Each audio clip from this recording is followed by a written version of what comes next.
ಮಿಟ್ಟಗಾನಹಳ್ಳಿ, ಕಣ್ಣೂರು, ಬೆಳ್ಳಹಳ್ಳಿ ಮತ್ತು ದೊಡ್ಡಬಳ್ಳಾಪುರ ಸಮೀಪದ ಎಂಎಸ್ಜಿಪಿ ಘಟಕದ ಸುತ್ತಮುತ್ತಲಿನ ಗ್ರಾಮಸ್ಥರು ಹಾಗೂ ಸ್ಥಳೀಯ ಶಾಸಕರ ವಿರೋಧದಿಂದ ಕಂಗಂಟಾಗಿ ಪರಿಣಮಿಸಿದ್ದ ಕಸದ ಸಮಸ್ಯೆ ಬಗೆಹರಿದಿದೆ.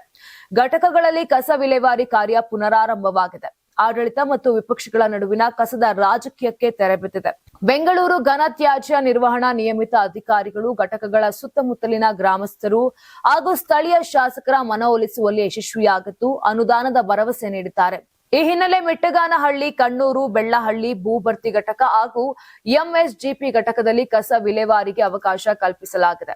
ಘಟಕಗಳ ಸುತ್ತಮುತ್ತಲ ಪ್ರದೇಶಗಳ ಅಭಿವೃದ್ಧಿಗೆ ಅನುದಾನ ಬಿಡುಗಡೆಗೆ ಒತ್ತಾಯಿಸಿ ಸ್ಥಳೀಯ ಶಾಸಕರ ಬೆಂಬಲದೊಂದಿಗೆ ಗ್ರಾಮಸ್ಥರು ತ್ಯಾಜ್ಯ ವಿಲೇವಾರಿಗೆ ಅಡ್ಡಿಪಡಿಸಿದ್ರು. ಪರಿಣಾಮ ಕಳೆದ 2 ದಿನಗಳಿಂದ ನಗರದಲ್ಲಿ ಕಸದ ಸಮಸ್ಯೆ ಉಲ್ಬಣಿಸಿತ್ತು. ಕಸ ತುಂಬಿದ ಕಾಂಪ್ಯಾಕ್ಟರ್ಗಳು, ಆಟೋ ಟಿಪ್ಪರ್ಗಳು ರಸ್ತೆಗಳಲ್ಲೇ ಸಾಲುಗಟ್ಟಿ ನಿಂತಿದ್ದವು. ಎಲ್ಲೆಂದರಲ್ಲಿ ರಾಶಿ ಬಿದ್ದಿದ್ದ ಕಸ ದುರ್ವಾಸನೆ ಬೀರುತ್ತಿತ್ತು.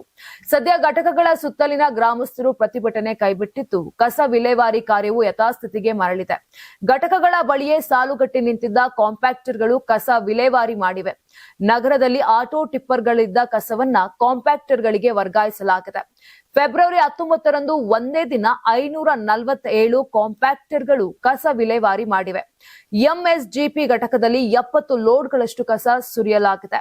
Karnataka TV leader awards 2025 best MLA nomination Bengaluru ವಿಭಾಗ ಎಸ್ಆರ್ ವಿಶ್ವನಾಥ್ ಯಲಹಂಕ ಕ್ಷೇತ್ರ, ಪ್ರಿಯಾ ಕೃಷ್ಣ ಗೋವಿಂದರಾಜನಗರ ಕ್ಷೇತ್ರ, ಎಚ್ಸಿ ಬಾಲಕೃಷ್ಣ ಮಾಗಡಿ ಕ್ಷೇತ್ರ, ಸತೀಶ್ ರೆಡ್ಡಿ ಬೊಮ್ಮನಹಳ್ಳಿ ಕ್ಷೇತ್ರ, ಉದಯ್ ಬಿ ಗರುಡಾಚಾರ್ ಚಿಕ್ಕಪೇಟೆ ಕ್ಷೇತ್ರ, ಎಸ್ ರಘು ಸಿವಿರಾಮನ್ ನಗರ ಕ್ಷೇತ್ರ, ರಿಜ್ವಾನ್ ಅರ್ಷದ್ ಶಿವಾಜಿನಗರ ಕ್ಷೇತ್ರ, ಎನ್ಎ ಆರಿಸ್ ಶಾಂತಿನಗರ ಕ್ಷೇತ್ರ, ಶರತ್ ಬಚ್ಚೇಗೌಡ ಹೊಸಕೋಟೆ ಕ್ಷೇತ್ರ, ಧೀರಜ್ ಮುನಿರಾಜು ದೊಡ್ಡಬಳ್ಳಾಪುರ ಕ್ಷೇತ್ರ, ಎನ್ ಶ್ರೀನಿವಾಸಯ್ಯ ನೆಲಮಂಗಲ ಕ್ಷೇತ್ರ, ಎಂ ಕೃಷ್ಣಪ್ಪ ಬೆಂಗಳೂರು ದಕ್ಷಿಣ ಕ್ಷೇತ್ರ.